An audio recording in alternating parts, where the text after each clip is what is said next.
Le Seigneur est avec vous. Vous êtes bénie entre toutes les femmes, et Jésus, le fruit de vos entrailles, est béni. Sainte Marie, Mère de Dieu, priez pour nous pauvres pécheurs, maintenant et à l'heure de notre mort. Amen. Notre-Dame de la sagesse et de la paix, Priez pour nous. notre Père Saint-Jean. Priez pour nous. Est-ce que vous voulez un peu de lumière? C'est là où vous êtes un peu dans les ténèbres. Comme ça va bien, non? Voilà. Alors, nous allons reprendre notre étude de Aristote. Vous rappelez ce que nous avons fait les dernières fois, c'est-à-dire nous sommes arrivés, après la recherche du bonheur, à... voilà, notre ami qui arrive. Donc, après la recherche du bonheur, à voir comment on peut atteindre ce bonheur. Et ce bonheur, on peut l'atteindre à travers des actes qui sont des actes le plus parfait possible et qui engagent ce qu'il y a de plus personnel dans la personne humaine, c'est-à-dire la vie de l'esprit. Et donc il y a deux aspects du bonheur. Un aspect qui regarde Dieu, qui est le bien ultime, et puis un autre aspect qui regarde le bien plus connaturel, qui est la personne humaine, donc l'amitié, et puis la contemplation. Alors nous avons regardé qu'est-ce que c'était qu'un acte volontaire, qu'est-ce que c'était qui perfectionne les actes volontaires pour les rendre parfaits afin qu'ils atteignent leur but, leur fin. Donc c'était les vertus, la question des vertus, et nous allons commencer à étudier les vertus. Donc la première c'était la force, où la vertu de force agit sur l'irascible grâce à l'intelligence pratique qui détermine l'acte juste, l'acte qui est une médiété entre deux extrêmes pour que l'irascible ne soit pas ni étouffé ni explosé, c'est-à-dire trop fort, qui engendre des destructions par rapport au mal, mais aussi parfois par rapport au bien. Donc il faut dominer l'irascible, et ça c'est la vertu de force qui permet de dominer l'irascible afin d'orienter cette puissance vitale vers le bien. Quant à la tempérance, c'est autre chose, c'est une vertu qui regarde le concupiscible et qui permet d'ordonner tous nos désirs humains, puisqu'il y a des désirs qui risquent de nous arrêter au lieu d'être un moteur pour notre vie. Le désir du bien, c'est ce qui nous meut, c'est ce qui est moteur de notre vie, et donc quelqu'un qui est passionné par le bien, c'est quelqu'un qui va d'avant, qui ne s'arrête pas, et puis voilà. Mais dans tous les biens que l'on désire, certains sont accompagnés d'une telle joie, d'une telle jouissance qu'on risque de s'y arrêter et de ne plus aller jusqu'au bout. Donc, on voit que la force et la tempérance agissent de façon très diverse. La force agit pour l'orientation de notre force vitale, tandis que la tempérance agit pour l'ordre des désirs. Voyez. Et on arrive dans notre parcours chez Aristote à une autre vertu qui s'appelle la justice. La nouvelle vertu qu'on va étudier, c'est la vertu de justice. Alors on va faire comme on avait fait les autres fois, on va regarder d'abord dans Aristote, puis après on regardera de façon plus étoffée ce qu'est la justice. Avant, je vais vous rappeler ce que j'ai fait à chaque fois, quel est le schéma un petit peu des passions, pour y voir plus clair, parce que la nature humaine est assez complexe et c'est pas facile de bien voir, on n'a pas l'habitude de tous les aspects du problème. Alors, c'est un schéma, c'est-à-dire c'est faux. C'est faux, mais ça dit quelque chose quand même. Donc la personne humaine est constituée de l'âme. Ça, on le voit en philosophie du vivant, pas en éthique. C'est en philosophie du vivant qu'on découvre que la personne humaine a un principe de vie qui est là. On fera cette démarche. Hein. Et puis, d'accord, alors c'est schématique, bien sûr, hein, c'est pas, encore une fois, c'est pas juste. Hein. Et dans l'âme et le corps, il y a une partie cognitive et une partie affective, à tous les étages. Les capacités, c'est-à-dire ce qui produit les actes de connaissance cognitive ou les actes d'amour affectif, c'est quoi? Eh bien, dans l'âme, c'est l'intelligence qui produit les actes de connaissance. Et puis dans le corps, vous avez l'imagination et vous avez les 5 sens. Et puis vous avez encore d'autres choses, mais je ne vais pas compliquer. Ça, c'est les choses principales. Du côté affectif, vous avez la volonté et vous avez 2 passions, les passions ici, avec 2 facultés, c'est-à-dire le concupiscible et l'irascible.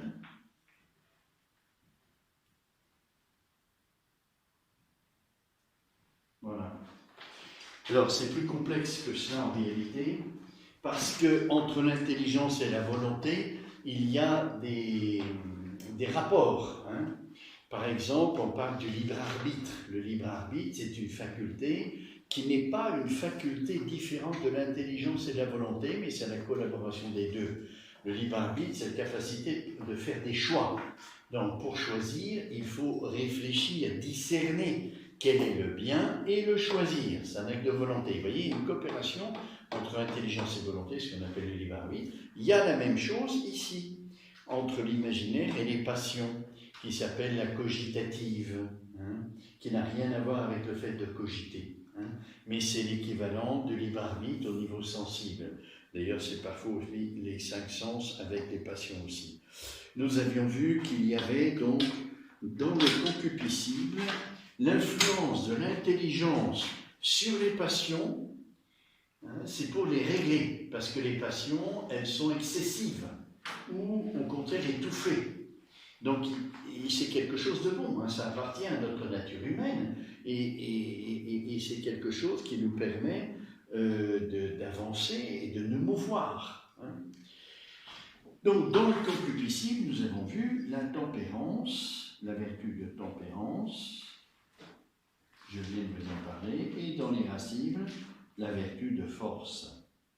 Voilà. Ici, il n'y a pas de vertu pour l'imagination. Il n'y a pas de vertu. Vous voyez, on sait, nous chrétiens, hein, que toute la partie sensible a du mal à coopérer avec la partie spirituelle. Hein. C'est ici la partie spirituelle. Hein. Et la partie sensible, c'est ici. Je vais le mettre. Hein.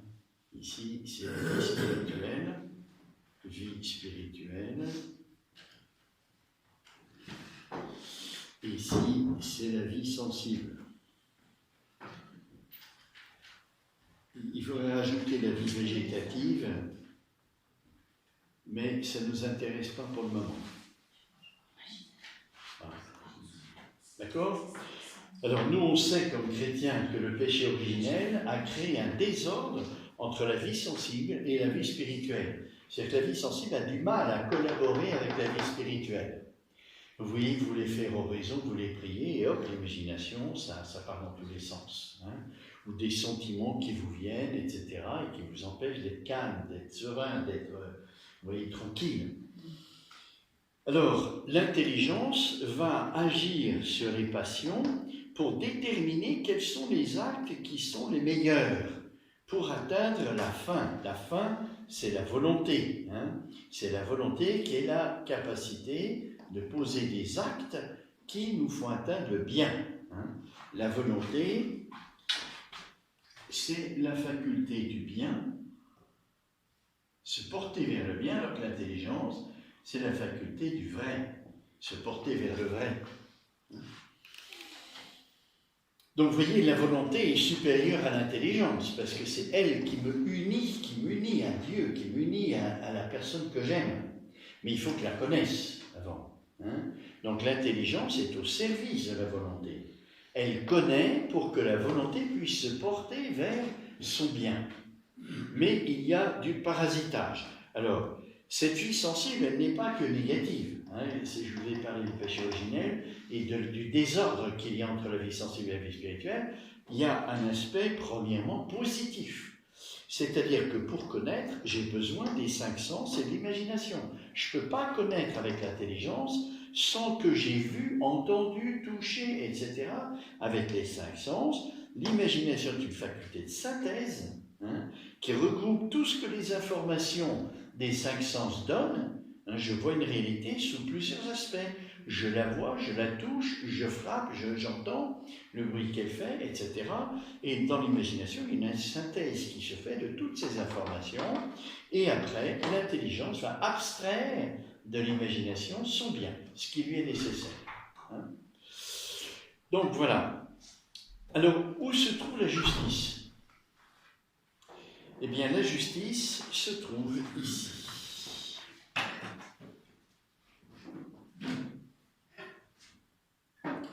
C'est une vertu qui va régler les actes volontaires. Après, nous verrons qu'il y a aussi beaucoup d'habitus ici dans l'intelligence, hein, qui sont des habitus intellectuels. Pour le moment, on est en éthique, hein, donc on ne garde pas trop la connaissance. L'éthique, hein, c'est l'agir. C'est plus le côté affectif, sans oublier l'aspect cognitif, parce que je ne peux pas me porter un bien si je ne connais pas. Donc il y a évidemment une dimension de connaissance. Hein.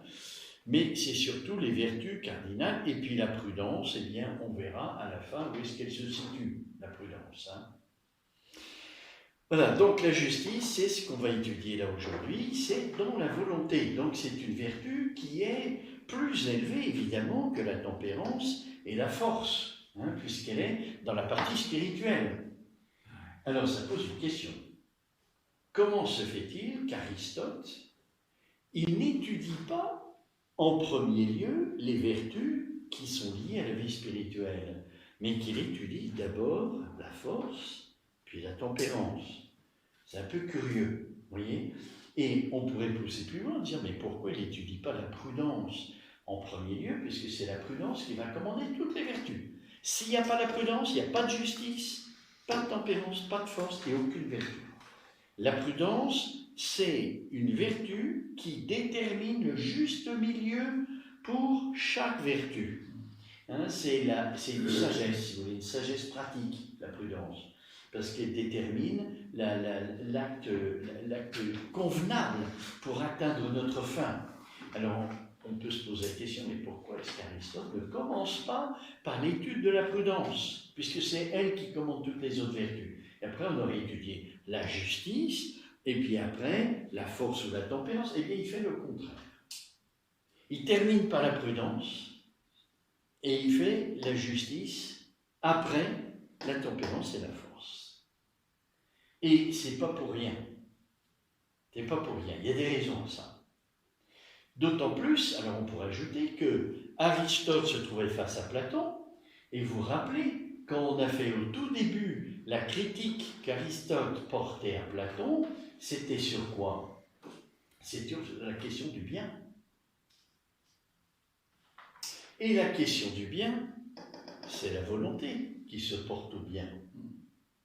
Et donc, il y a dans la question du bien, la question de la justice. Pour Platon, la justice, c'est la vertu par excellence. C'est la vertu par excellence. Et Aristote a été à l'école de Platon pendant 20 ans. Et il critique Platon sur cette question du bien. Alors on aurait pu penser, Aristote, pour commencer l'étude des vertus, puisqu'il n'est pas d'accord avec Platon sur la question du bien, donc sur la question des vertus non plus, puisque le bien, c'est ce qui finalise tous les actes du côté affectif. Tout l'aspect affectif se porte au bien, c'est l'amour du bien. Et donc, comme il critique Platon sur la question du bien, on aurait pu penser qu'il commencerait parce que Platon considère comme la vertu majeure la justice. Eh bien non, il ne commence pas par ça. Ajoutons que, pour Platon, la justice non seulement a une place majeure, mais c'est l'aspect du lien entre la politique et l'éthique. Vous vous rappelez que chez Platon, la justice, elle est écrite en grand dans la cité et en petit chez l'individu. Donc c'est la justice de la cité qui va commander la justice personnelle. Et là-dessus, Aristote a combattu, pas au niveau de la justice, mais au niveau du bien, en disant que le bien personnel et le bien de la cité, autrement dit le bien commun, c'est le bien commun, le bien de la cité. Il y a un ordre entre les deux, et Aristote prend un ordre contraire à Platon. Pour Platon, c'est le bien commun qui domine et qui commande le bien personnel. Pour Aristote, ça va être l'inverse. Donc là, la justice est une question très importante quand on regarde les liens entre Aristote et Platon, puisque ça touche exactement le rapport au bien spirituel, parce que c'est la volonté. Et donc là, il y a une grosse question qui se pose, c'est l'ordre d'étude d'Aristote, non seulement parce que, alors en plus on pourrait ajouter, c'est que quand il étudie les vertus cardinales, la force, la tempérance, vous vous rappelez qu'il étudie plein de petites vertus, la prodigalité, la magnanimité, la magnificence, etc., qui sont des petites vertus par rapport aux vertus cardinales. Cardinal, justement, ça veut dire, alors c'est pas un langage philosophique, c'est plutôt théologique, ça, parce que le théologien essaye d'ordonner à partir de la parole de Dieu tout ce qu'on connaît. Et donc, cardinal, ça veut dire, c'est des vertus qui en commandent plein d'autres. Comme les péchés capitaux, c'est des péchés têtes, caput, qui commandent plein d'autres.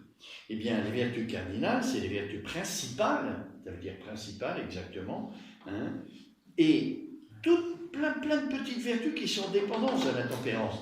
De même que s'il n'y a pas la prudence, vous n'aurez pas la justice, pas la force, pas la tempérance.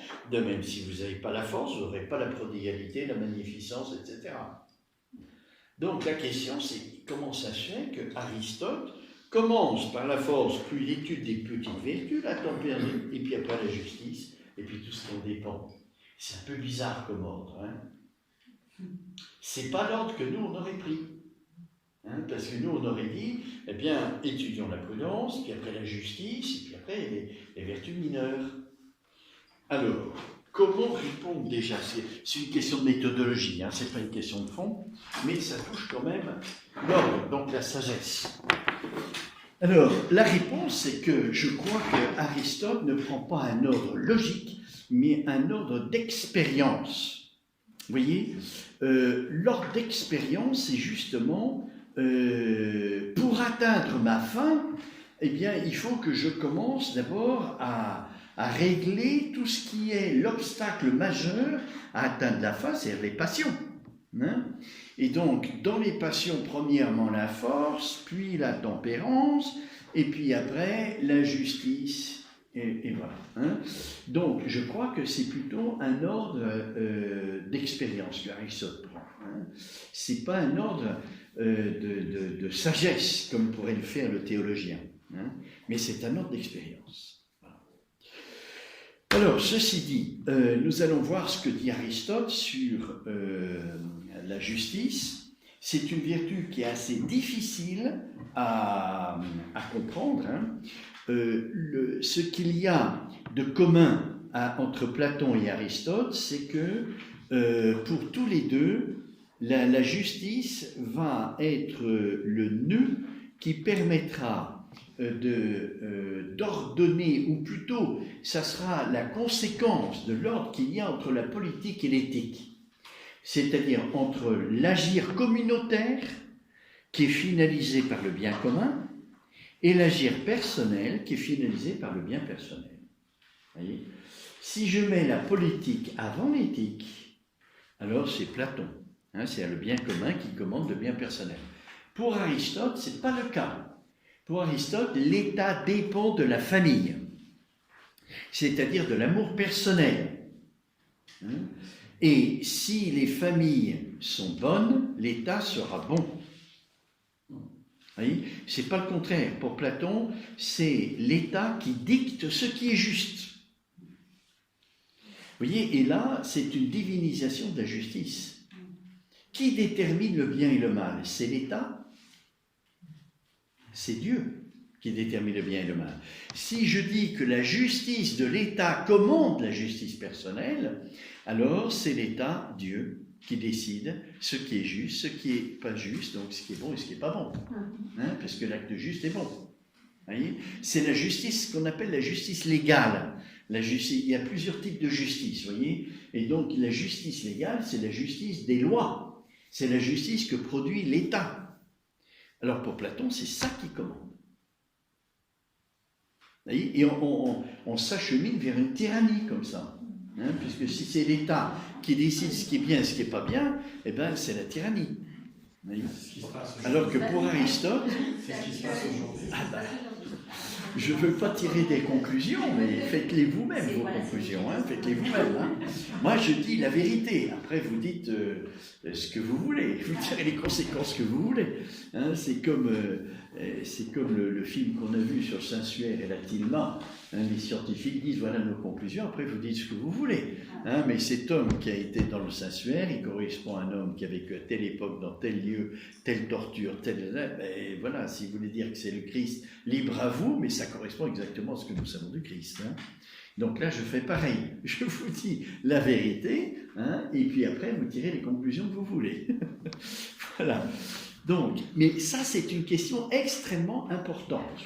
Vous voyez, quand on touche à la justice, on touche à des considérations entre l'agir personnel et l'agir communautaire, qui sont des questions qui reviennent tout le temps. Vous voyez ? Parce que les régimes politiques dépendent de cette question. Vous voyez ? Voilà. Alors, c'est assez complexe et puis il faut essayer d'entrer dans le sujet pour voir où se trouve la vérité et puis quel est le juste rapport entre l'aspect politique et éthique. Donc pour Aristote, c'est clair que l'État est constitué de familles, voilà, plutôt la cité constituée de familles et que l'État provient. Et donc Aristote dit non pas que la justice est écrite en grand dans la cité et en petit dans l'homme, il dit le contraire. Il dit la justice est écrite dans le cœur de l'homme et si l'homme est juste, l'État sera juste. Si les familles sont justes, l'État sera juste puisque l'État provient des familles. C'est le gouvernement que se donnent les familles pour gérer la cité. Donc c'est exactement le schéma contraire à Platon. Vous voyez, ce n'est pas l'État qui, avec ses lois, qui gouverne les individus, mais c'est les individus qui cherchent la vérité, qui cherchent à être bons et qui se donnent les moyens de gouverner, et donc ça sera le fruit des actes personnels, le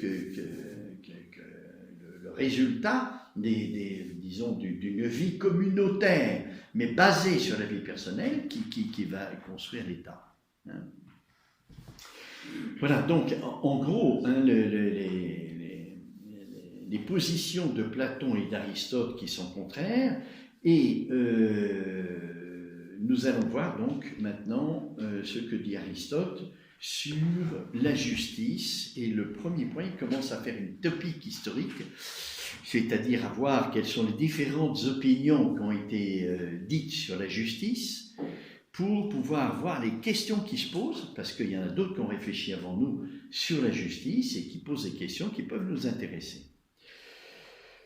Et puis après, il commence son analyse en regardant les diverses manières de dire qu'un homme est injuste. Vous voyez, par le contraire. Vous voyez, comme on avait étudié la force par ce qui est le plus visible pour nous, le plus touchable, c'est-à-dire la colère, qui est l'acte passionnel de l'irascible, qui est le plus visible. Et donc c'est plus facile à analyser quand on regarde l'expérience la plus visible pour nous.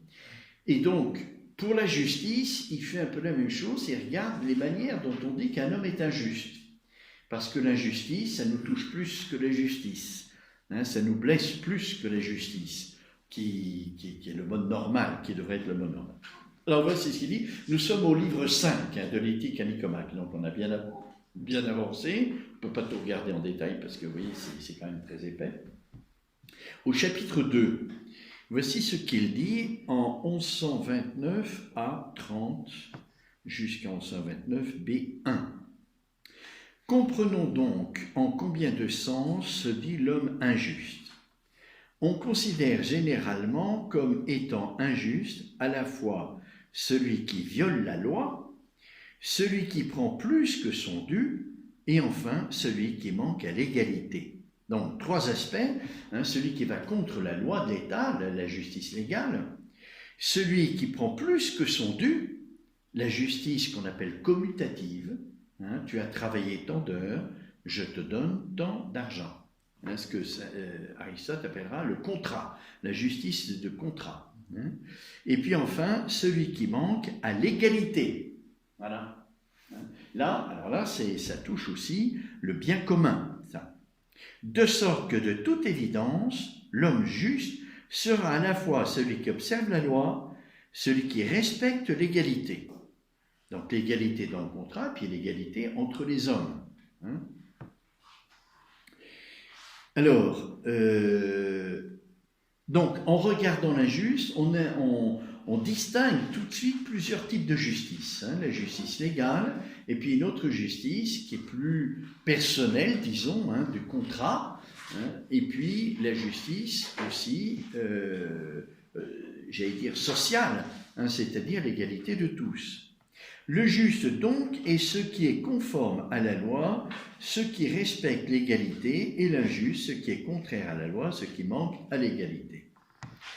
Voilà, première considération donc pour déterminer les types de justice. Hein. Deuxième texte que je voulais vous lire, qui se trouve au chapitre 3 du livre 5, toujours. Donc, on commence l'analyse des différents types de justice, et en premier lieu, la justice légale. Hein, c'est celle que Platon met en premier lieu. Cette forme de justice, alors, est une vertu complète, non pas cependant au sens absolu, mais dans nos rapports avec autrui. Et c'est pourquoi, souvent, on considère la justice comme la plus parfaite des vertus, et ni l'étoile du soir, ni l'étoile du matin ne sont ainsi admirables. Nous avons encore l'expression proverbiale, dans la justice est en somme toute vertu. Alors, s'il n'y a pas de justice, il n'y a plus de gouvernement, il n'y a plus d'État, il n'y a plus rien. Hein. C'est le chaos, l'anarchie. Et elle est une vertu complète, au plus haut point, parce qu'elle est usage de la vertu complète.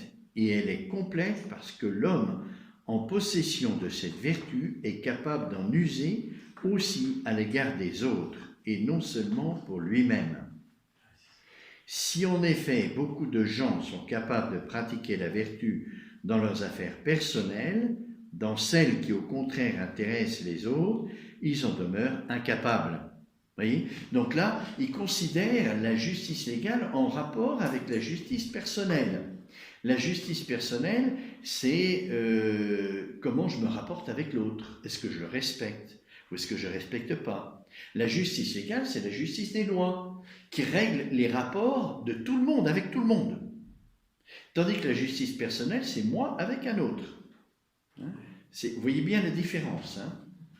Le rapport de tous, de tout le monde, ça c'est l'État qui règle ça, la justice légale. Maintenant, le rapport d'une personne à une autre personne, c'est une justice personnelle. Hein ?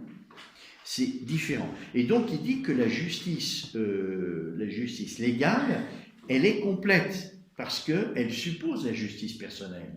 Comme je viens de vous le dire, selon Aristote, hein, c'est d'abord les rapports personnels qui vont, de là, va émerger le rapport social. Hein. Un homme et une femme qui s'aiment et et dans le rapport de l'amour, il y a la justice, bien sûr. Hein. Si je ne respecte pas la personne que j'aime, ben, je ne pourrai jamais faire une petite communauté familiale. Donc la justice personnelle, elle est première par rapport à la justice sociale, par rapport à la justice légale, pour Aristote. Voilà. Et je crois que c'est assez juste.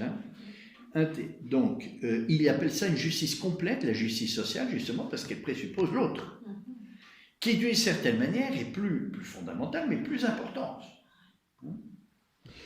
Aussi doit-on approuver la parole de bien, c'est, je ne sais pas qui c'est, un poète, je crois, que le commandement révélera l'homme, car celui qui commande est en rapport avec d'autres hommes et dès lors est membre d'une communauté. C'est encore pour cette même raison que la justice, seule de toutes les vertus, est considérée comme étant un bien étranger, parce qu'elle a rapport à autrui. Elle accomplit ce qui est avantageux à un autre, soit un chef, soit un membre de la communauté. Toujours la justice légale. Elle est comme un bien étranger. Parce que c'est le bien commun, c'est pas un bien personnel. C'est pour ça qu'il dit étranger, mais c'est un bien commun. Donc c'est quand même un bien qui me regarde, mais pas moi seulement. Et ainsi, l'homme le pire de tous est l'homme qui fait usage de sa méchanceté à la fois envers lui-même et envers ses amis. Et l'homme le plus parfait n'est pas l'homme qui exerce sa vertu seulement envers lui-même, mais celui qui la pratique aussi à l'égard d'autrui, car c'est là une œuvre difficile. Il n'y a rien de pire que l'injustice. La justice qui est la vertu la plus élevée, puisque c'est la vertu de la volonté. Donc, elle va permettre de discerner la bonté d'une personne. Quelqu'un qui est juste, c'est quelqu'un qui est bon. Quelqu'un qui est injuste, c'est le pire. Vous voyez ? Puisque c'est la vertu sommet. Donc, le contraire, c'est le pire. Cette forme de justice, alors, n'est pas une partie de la vertu, mais la vertu tout entière. Et son contraire, l'injustice, n'est pas non plus partie du vice, mais le vice tout entier. Il faut bien comprendre ce que dit Aristote ici. C'est comme, à un moment donné, Aristote dit que le bien commun est plus divin que le bien personnel.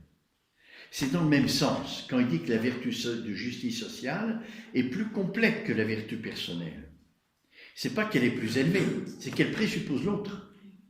Donc, elle inclut en quelque sorte la vertu personnelle. Voyez ? Donc, elle est plus complète, parce qu'il n'y a pas seulement la vertu personnelle, mais il y a la vertu qui règle les rapports des uns avec les autres. Donc, elle est plus complète et plus parfaite. Donc, plus divine, d'une certaine manière, mais pas au sens de Platon. Où ça, c'est tellement divin que ça doit commander tout le reste. Et pour Platon, c'est pas seulement que la vertu sociale et légale commande le reste, mais c'est l'État qui fait l'application de la justice légale à la justice individuelle aussi. Donc là, c'est vraiment la tyrannie.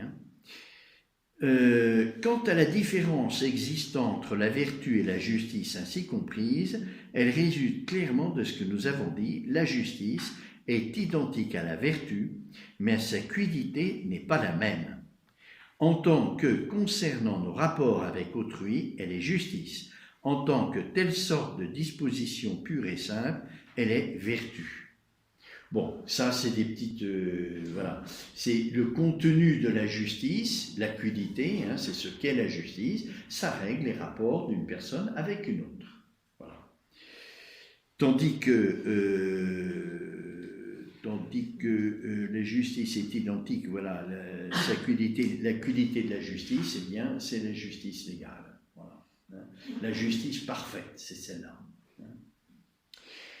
Voilà, donc, à partir donc, de la justice, et puis là, on voit très bien ce que Aristote veut mettre en lumière face à Platon, c'est ce rapport de la justice personnelle et de la justice politique. Alors après, on essaiera d'approfondir pourquoi ce rapport il est comme ça.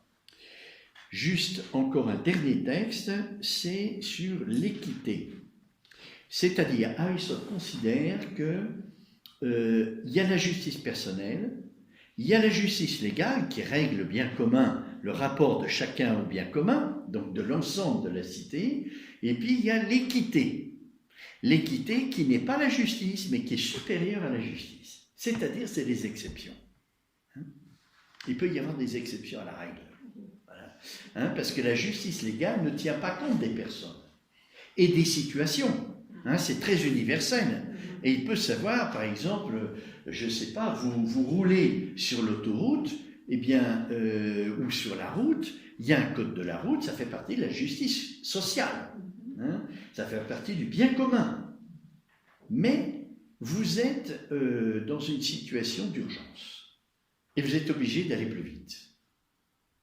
Ça, c'est l'équité. Vous avez le droit. Parce qu'il y a une urgence qui est, par exemple, une question de vie et de mort.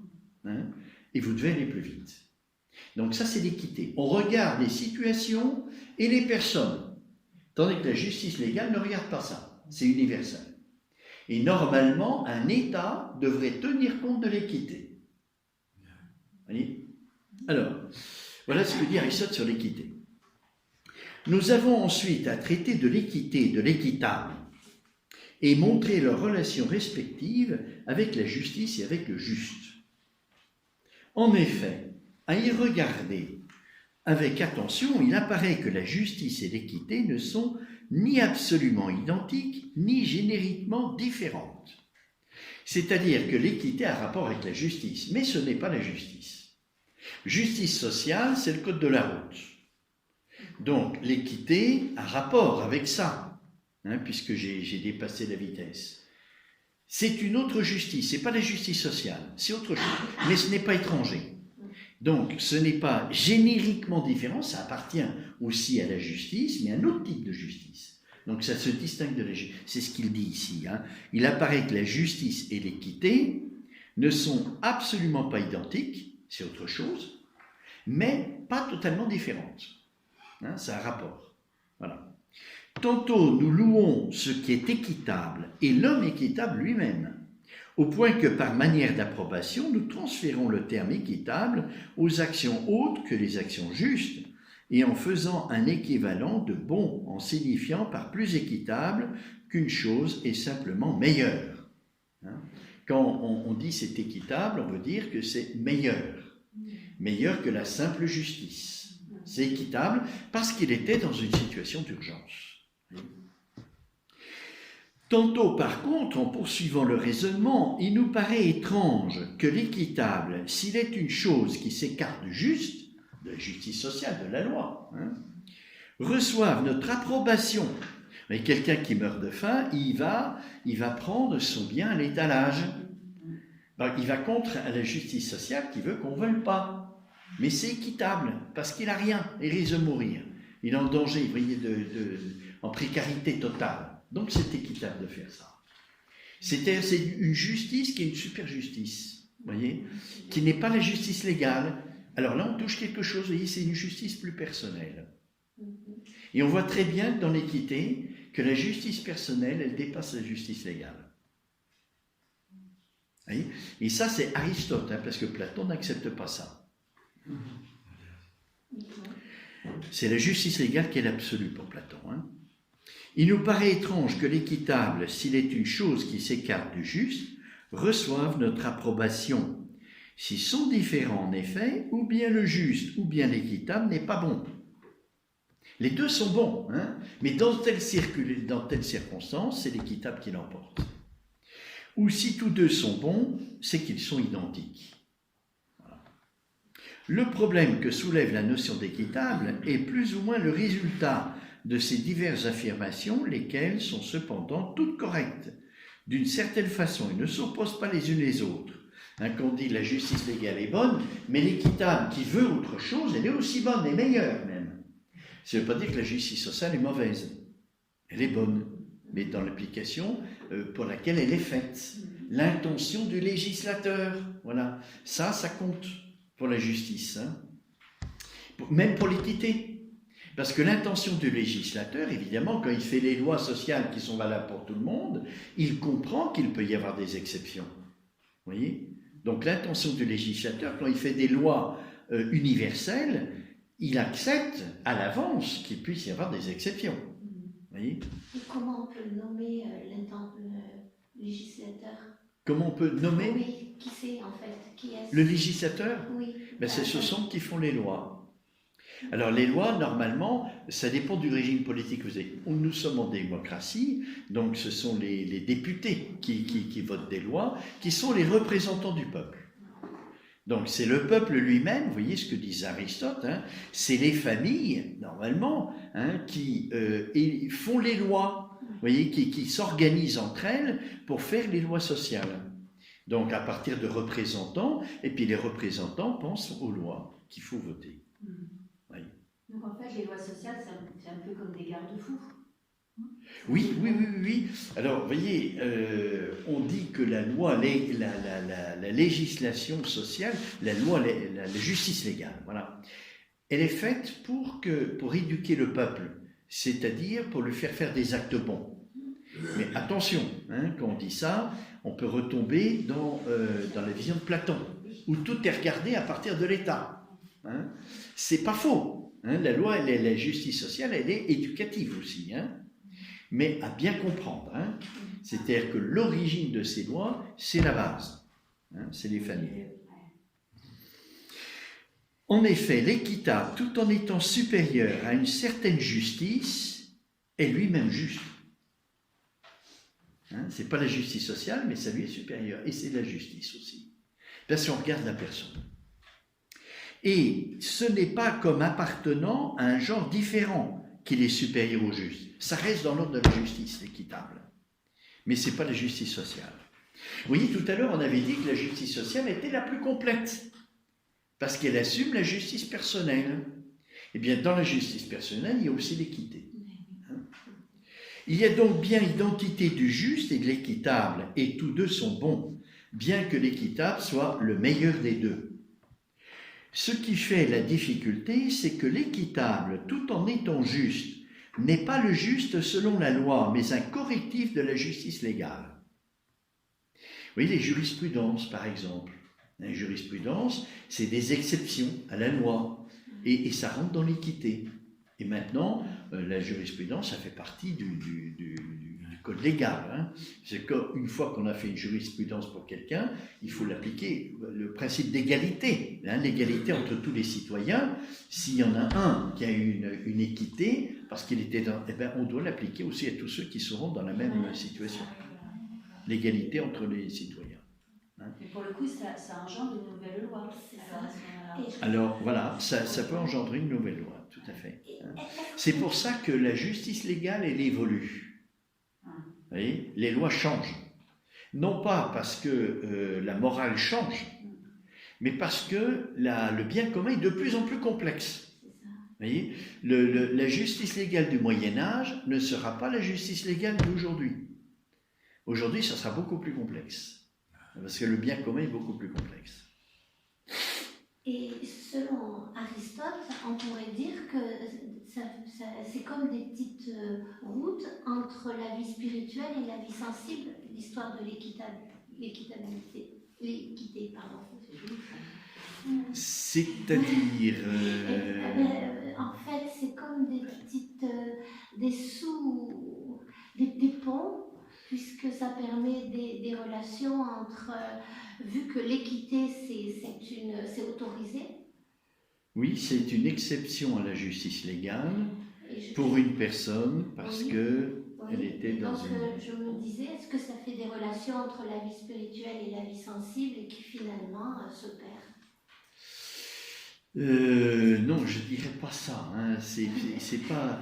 Vous voyez, l'équité, elle est vraiment personnelle. Hein. Elle ne regarde pas tellement la vie sensible. Hein. Vous voyez l'exemple que je vous ai donné. Par exemple, vous êtes obligé d'aller plus vite que ce que permet la justice sociale. Vous êtes limité à 90, mais vous êtes obligé d'aller beaucoup plus vite parce que c'est une question de vie ou de mort. C'est pas la passion. Hein. Ça n'a rien à voir avec la passion. C'est le respect de la personne qui va mourir pour lui venir au secours, voyez, pour l'aider. Et là, vous êtes... Oui, c'est la volonté, ça, hein, voyez. Par rapport à la personne qui meurt de faim, qui vole, là, c'est lié à sa vie végétative quand même. Oui, c'est lié, mais c'est d'abord pour la survie de son être. Hein. C'est-à-dire, c'est pour pouvoir survivre. Donc la finalité, c'est pas tellement la concupiscence du bien. Bien sûr que la concupiscence de l'aliment va être là, hein, mais c'est d'abord se maintenir en vie. Parce que là, on va découvrir que la justice, elle est liée à la responsabilité. Hein? S'il y a responsabilité, il y a justice. On verra ça. Hein? L'équitable, tout en étant juste, n'est pas juste selon la loi, mais un correctif de la justice légale. Donc vous avez bien compris ces trois types de justice. Hein. Vous avez la justice personnelle, la justice sociale et l'équité. Hein, qui est un peu l'équité, le rapport entre la justice sociale et la justice personnelle. Hein. La justice personnelle a des droits que la justice sociale ne donne pas. Mais je le prends. La raison en est que la loi est toujours quelque chose de général et qu'il y a des cas d'espèce, voilà, pour l'équité, hein, pour lesquels il n'est pas possible de poser un énoncé général qui s'y applique avec certitude, avec rectitude. C'est pour ça qu'il faut faire très attention quand on fait des généralisations. Vous voyez, parce qu'on englobe dans les généralisations des cas particuliers et ça devient plus juste. C'est plus juste du tout. Les généralisations, il faut s'en méfier comme de la peste. C'est ce qu'on recherche toujours, parce que ça simplifie de généraliser. Vous voyez, c'est la même chose. Un scientifique ne fait que ça, il cherche des lois, et des lois qui soient universelles. Vous voyez, et une culture scientifique nous pousse à faire ça. Mais pas seulement la culture scientifique. Aussi, en morale, on édicte des lois qui sont valables pour tout le monde, parce que la nature humaine, elle est la même pour tout le monde. Donc, on peut trouver une généralisation, mais la personne est unique. La nature, elle est générale, elle est la même pour tout le monde, et la personne est unique. C'est pour ça que la justice n'est pas la même lorsqu'il s'agit d'une justice personnelle et d'une justice sociale. Voilà. La justice sociale, elle regarde l'individu, pas la personne. Et nous sommes tous égaux. C'est pour ça qu'il y a le principe d'égalité dans la justice sociale. On est tous des individus, mais la personne est unique. Et donc je dois regarder la justice de façon personnelle aussi. Et pas seulement, donc les généralisations, attention. Dans les matières, donc, où on doit nécessairement se borner à des généralités, et où il est impossible de le faire correctement, la loi ne prend en considération que les cas les plus fréquents, bien sûr, puisqu'on regarde l'universel, on regarde ce qui apparaît le plus souvent pour légiférer, sans ignorer d'ailleurs les erreurs que cela peut entraîner et les injustices. Si la loi sociale devient l'absolu, je crée des injustices par rapport aux personnes. Vous voyez, je fais vacciner tout le monde. Justice sociale. Obligatoire. C'est l'exemple. Mais voilà, la personne, elle est où là-dedans? On est tous, vous voyez, des individus, on n'est plus considérés. Vous voyez, si on n'a pas un regard anthropologique juste sur la personne humaine, on fait des erreurs énormes. Et on va voir que la justice va être liée à la dimension anthropologique de l'homme. Quelles sont les dimensions de la personne humaine?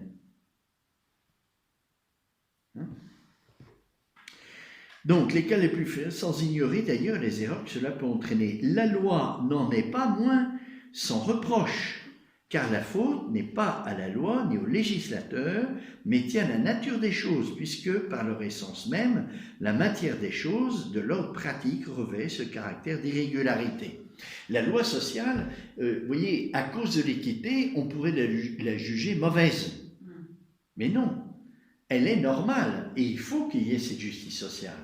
Vous voyez, si personne ne respectait le code de la route, ben ça serait infernal, on pourrait plus circuler. Donc, ce n'est pas parce qu'il y a l'équité, vous voyez, qu'il y a des exceptions à la loi sociale, qu'on doit dire que la loi sociale est mauvaise. Non, elle est bonne, mais il peut y avoir des exceptions qui sont dues aux faits personnels. Ni le législateur, vous voyez, on ne doit pas dire, parce qu'il y a des exceptions à la loi sociale, que le législateur s'est trompé, ou qu'il est mauvais, il a fait des mauvaises lois. Non. C'est normal que la justice sociale, elle soit universelle. C'est normal. Celui qui gouverne, il ne gouverne pas des personnes, il gouverne une communauté. Donc il est responsable du bien commun, pas du bien personnel. Si on dit que la justice sociale règle le bien personnel, alors où est-ce qu'on va, hein? C'est la tyrannie dont on parlait tout à l'heure. Mais la personne, elle émerge de la communauté. Elle est plus que la communauté. Et en même temps, les membres de la communauté. Donc il y a les deux aspects. La justice sociale qui est normale parce qu'on est membre de la communauté et la justice personnelle parce qu'on est plus que la communauté, chacun d'entre nous. C'est difficile à comprendre. Hein? J'ai une question parce que quand on voit des lois qui sont contre la morale chrétienne, qu'on pourrait dire, qui vont contre ce qu'on a toujours appris, qui sont tout autres, ça signifie que si c'est passé en loi, que la population, puisque normalement les lois viennent des députés qui viennent des familles, la population s'est dégénérée complètement. Exactement. Et a perdu tout. Exactement. À partir du moment où la loi sociale ne respecte plus la personne humaine, l'État s'affaiblit. L'État s'affaiblit. Il se corrompt. Voilà, mais alors, Ah, c'est sûr. la solution pour remonter tout ça, c'est... Ben, c'est les personnes. Vous voyez, on a dit, selon Aristote, et je crois que c'est juste, toute la loi sociale et tout l'aspect politique dépend des personnes d'abord. Si les personnes sont justes et bonnes, l'État sera bon. Si les personnes se pervertissent, l'État sera mauvais. Et si l'État fait tout pour détruire les familles et détruire... Parce qu'il est déjà tyrannique. Vous voyez, il ne respecte pas les personnes. Oui, mais alors du coup... Mais c'est un cercle vicieux. C'est un cercle vicieux. Vous voyez, les personnes qui se corrompent produisent un État mauvais qui devient totalitaire et qui impose ses lois aux personnes. Comment reprendre tout? À un moment donné, ça sera trop tard. C'est-à-dire que l'engrenage est tellement fermé qu'on ne peut plus refaire marche arrière après. Hein. Quand la population est complètement pervertie, on ne peut plus. C'est fini. Et si elle n'est pas complètement pervertie, la minorité qui reste ne pourra pas renverser. Et le principe de vérité, alors pourquoi il reste un peu, en retrait? Quelle vertu lui permet d'être... Mais qui cherche la vérité aujourd'hui? Vous voyez, c'est pour ça que le principe de vérité disparaît, parce que personne cherche la vérité. Ah oui. Et c'est la prudence qui le met un peu dans dans le silence. Ah non, la prudence est bonne. La prudence est une vertu bonne, vous voyez, qui me permet d'agir. Vous voyez, c'est pas les habitus intellectuels. Les habitus intellectuels, ils sont pour la recherche de la vérité, c'est du côté de la connaissance. La prudence, c'est pour les choix que je fais, qui doivent être éclairés par l'intelligence. Si je cherche la vérité, je ferai des choix bons. Vous voyez? Mais si je ne cherche pas la vérité, mes choix vont être complètement à côté de la plaque. Oui, c'est la jauge, la vérité. Ça permet Oui, c'est le discernement. Le Discernement. Et après, mais ça ne suffit pas de discerner, il faut que je me jette à l'eau. Hein, parce que si je discerne bien, mais que je n'arrive pas à m'engager, ça ne sert à rien. Il faut la volonté et l'intelligence. Il faut les deux. Alors, est-ce que ce ne serait pas le principe de précaution qui mettrait la vérité en retrait à ce moment-là? De précaution. C'est-à-dire... Comme par exemple, il y a 3 ans, au moment de l'arrivée du Covid, où on nous a obligés à nous mettre en confinement. Ouais. C'était par pure précaution. Oui. La vérité n'a pas été cherchée. Oui. Ah oui, quand on ne cherche pas la vérité, on se met en danger, parce qu'on ne sait plus où est le repère. Et donc, on multiplie les précautions, une fausse prudence. Voilà, c'est ça. Oui, parce que dans la prudence, il y a la recherche de la vérité. La prudence est un acte, c'est une vertu de l'intelligence pratique. On verra ça, de l'intelligence pratique pour faire des choix. Alors, si je ne cherche plus la vérité, je vais chercher à me protéger par des précautions qui étouffent. C'est ça. Vous voyez, et qui nient la personne humaine. Vous voyez, c'est important de chercher la vérité, parce que sinon, on ne respecte plus les personnes. Parce qu'on veut se protéger. Donc la vérité est indépendante. Oui, il faut la vérité, il faut la rechercher tout le temps. Alors après, il y aura des conséquences sur le point de vue affectif. Par Voyez. rapport au système politique.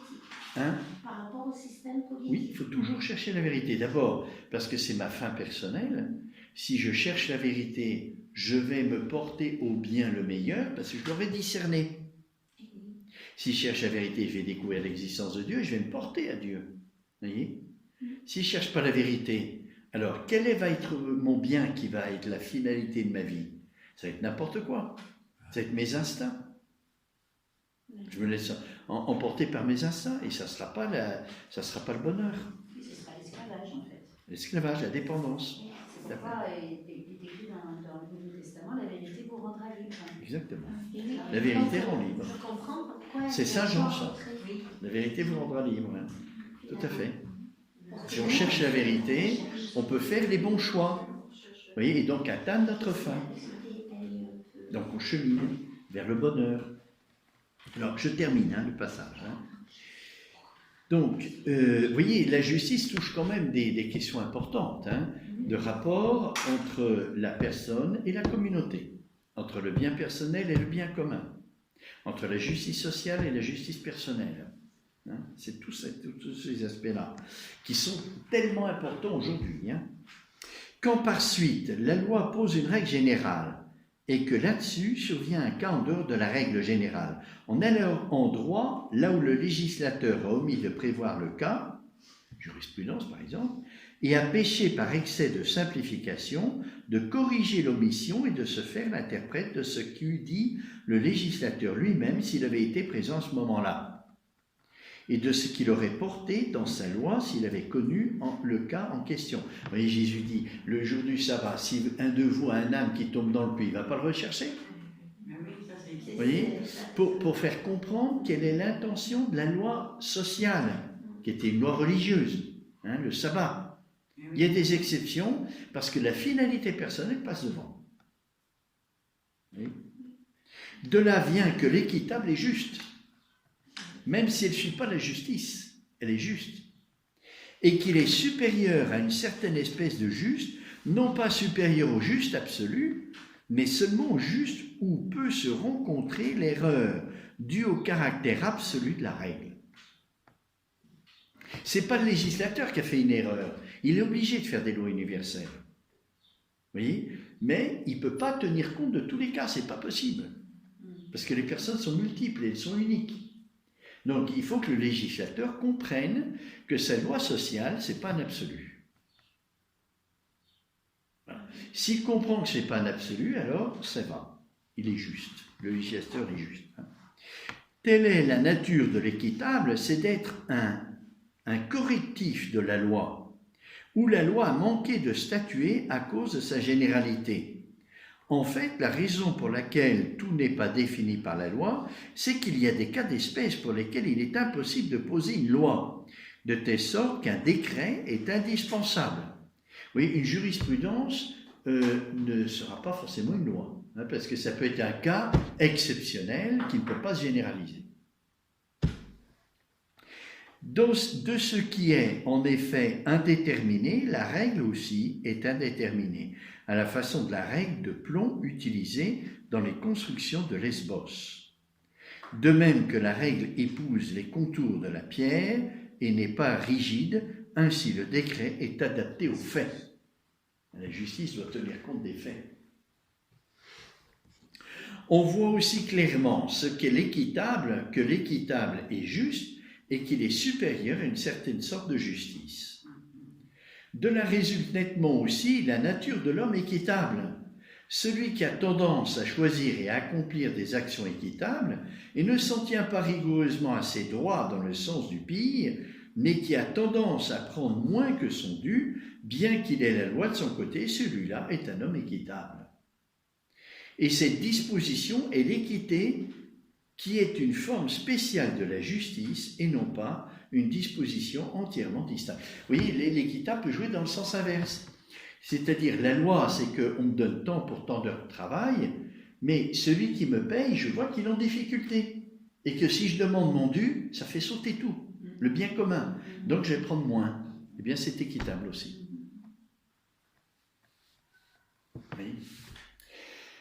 Voilà, eh bien écoutez, on a arrivé à la fin. Alors la prochaine fois, eh bien je regarde comme j'avais fait pour la force et la tempérance, on va regarder d'un peu plus près, parce qu'il y a plein de questions qui se posent, notamment, vous voyez, dans les rapports de la justice personnelle à la justice légale, vous voyez bien que ça dépend de quoi? Ça dépend du regard qu'on a sur l'homme, sur la personne humaine. Vous voyez, qu'est-ce qui différencie un individu et une personne? Pour voir la différence entre la justice légale et la justice personnelle, il faut faire cette différence entre l'individu et la personne. Bon. Autrement dit, cette justice, elle fait appel à d'autres notions que l'éthique. Hein, c'est une vision de l'homme. Vous voyez, et en gros, ça va être, oui, la justice personnelle, c'est le respect de l'autre. Donc, si je ne respecte pas ce qui est le plus profond en lui, par exemple la dimension religieuse, mais je crée une injustice. Un État laïque qui supprime la dimension religieuse, c'est une injustice. Ah oui, parce que je supprime une dimension de la personne humaine. Donc, on va voir que la justice, elle dépend du regard qu'on a sur la personne, et en particulier de son rapport à la fin. Tout homme a droit d'atteindre sa fin. C'est un droit de la nature humaine. Donc la justice va dépendre de ça. Même un devoir. Hein? Même un devoir. Un droit. Mais c'est un droit. Même un devoir. Oui, c'est aussi un devoir. C'est aussi un devoir. On peut poser une question? Bon. Oui. Alors. Je peux poser une question? Hein? Oui, allez-y. C'est au sujet, tout à l'heure, vous parliez du voleur de pommes. Donc celui qui va voler une pomme parce qu'il a faim, c'est injuste. En premier lieu, c'est injuste. Après, on parle d'équité parce que il a besoin de manger, donc il va voler une pomme. Et moi, ce qui m'est venu à l'esprit, c'est est-ce que dans ce cas-là, c'est pas la personne ne doit pas-elle dire je vais demander à ce qu'on me donne une pomme? Ah. Que l'autre fasse un acte de charité ou je sais pas quoi. Oui, c'est ce qui rend encore mieux. Bien sûr. C'est ce qui est encore mieux, sauf que le commerçant, lui, il ne peut pas savoir si ce qu'il lui dit est vrai ou pas. Oui, donc, par acte de charité gratuite, il y a des gens qui font ça. Il y a des gens qui font des actes de charité gratuite sans savoir que l'autre a besoin. Bien sûr, mais c'est aujourd'hui. C'est pas le cas. Ce que je voulais dire, c'était est-ce que la justice ne pourrait pas mettre ça en avant dans le cas d'un procès, je ne sais pas quoi, mais la personne était affamée et a demandé à ce qu'on lui donne une pomme. Et ça n'a pas été fait, donc du coup il l'a volé. Ouais, et que là, vraiment, il est à l'abri oui, mais après, vous voyez, on ne peut pas rentrer non plus, lorsqu'on étudie la justice, dans les rapports trop concrets, comment ça s'est réalisé. Vous voyez, la justice a nécessairement, même l'équité, a nécessairement un aspect abstrait. Vous voyez, parce que les choses concrètes, c'est à l'infini. C'est à l'infini. Là, vous exposez un cas, mais ça peut être un autre cas qui est un peu similaire, mais différent. Donc, quand on fait l'équité, qu'on doit faire des lois, même si on tient compte de la justice personnelle, on est obligé d'abstraire un petit peu. C'est-à-dire, quelqu'un qui est en condition d'avoir faim et qui ne peut pas se payer à manger, il a le droit de voler. Alors après, qui demande au commerçant, est-ce que je peux prendre parce que j'ai rien mangé, et puis que l'autre veut vérifier ou si c'est vrai, ou ça après ça rentre pas dans la loi, ça. Hein? Ce qui rentre dans la loi, c'est nécessairement quelque chose qui est un peu abstrait. Oui. On tient compte des personnes, mais pas dans le concret, parce qu'on n'en sort plus à la fin. Chaque cas personnel, on prend le cas de la pomme, mais dans un cas personnel, c'est-à-dire est-ce qu'il n'était pas meilleur pour la personne de dire j'ai faim, je ne vole pas, je demande. Mais bien sûr que c'est meilleur, mais bien sûr que c'est meilleur. Mais bien sûr, mais ça c'est évident, c'est bien sûr que c'est meilleur. Bien sûr que c'est meilleur, mais vous ne pouvez pas légiférer là-dessus. Non, ça d'accord. Mais je veux dire, c'est déjà une démarche Oui. de pensée. Bien sûr, mais on étudie la justice, on n'étudie pas le reste. Hein? Bien sûr que c'est meilleur, mais on reste au niveau de la justice là pour le moment. Et est-ce que je peux poser aussi une question? Oui. Alors, le cas de la légitime défense fait partie de l'équité. C'est Fait partie de l'équité. Oui. C'est-à-dire que je me fais agresser, je suis sur le point d'être tué. Oui, alors c'est je me défends et c'est je suis à mon tour. une équité, mais qui peut devenir une loi, celle-là. Vous voyez, parce que c'est pas un cas exceptionnel en cas de guerre, vous voyez, c'est... Voilà. Et oui, c'est. Bon, ça y est. Alors on y va. On va célébrer la Trinité. Ben, mais c'est des problèmes intéressants, hein, parce qu'aujourd'hui, on voit bien que Platon revient au galop. Platon revient au galop, et Aristote est oublié. Père du Fils et du Saint-Esprit. Amen. Gloire au Père, au Fils et au Saint-Esprit, comme il était